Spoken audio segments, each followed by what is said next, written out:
তরুণ নেতা একদা তার রাজনীতির সীমা ছিল গোটা ভারতে। তবে দমদমের বাসিন্দা তিনি। আবার পাহাড় তার বড় কাছের জায়গা বলে মনে হয়।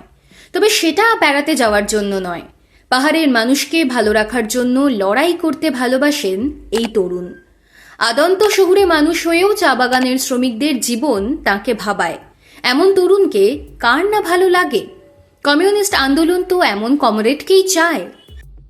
তাই সিপিআইএম এর এই সময়কার তরুণ নেতা ময়ূখ বিশ্বাস বড় সম্ভাবনার নাম হয়ে উঠছেন। তাই হয়তো আসন্ন বিধানসভা নির্বাচনে সিপিআইএম এর তরুণ প্রার্থীদের মধ্যে গুরুত্বপূর্ণ নাম হতে চলেছে ময়ূখ বিশ্বাসের।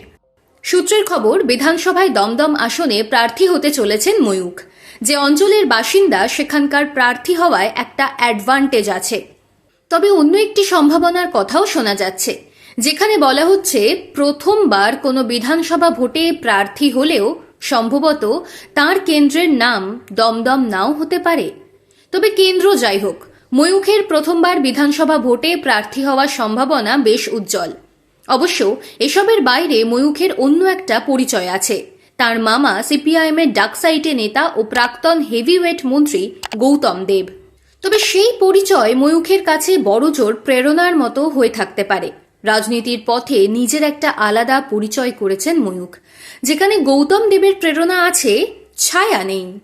এখন এসএফআই এর সর্বভারতীয় সাধারণ সম্পাদক সৃজন ভট্টাচার্য। এর আগের টার্মে এই দায়িত্ব সুনামের সঙ্গে সামলেছেন ময়ূখ, যার অর্থ সর্বভারতীয় রাজনীতির অলিন্দে তার সম্যক ধারণা রয়েছে সাবলীল যাতায়াতের অভিজ্ঞতাও। এখানেই কিন্তু শেষ নয়।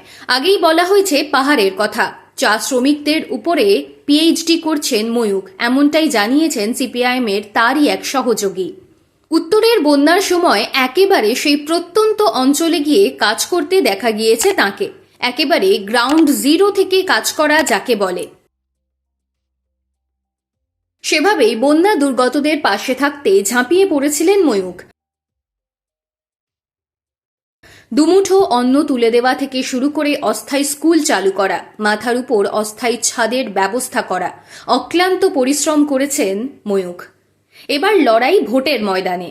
সিপিআইএম নেতৃত্বের বিশ্বাস, লড়াকু মানসিকতা, পরিশ্রম করার ক্ষমতা, মানুষের জন্য ভালো কিছু করার আন্তরিক ইচ্ছে ময়ূখের ইউএসপি। ভোট জেতা স্পেশাল টোটকা হিসেবে মামা গৌতম দেবের পরামর্শ তো রইলই।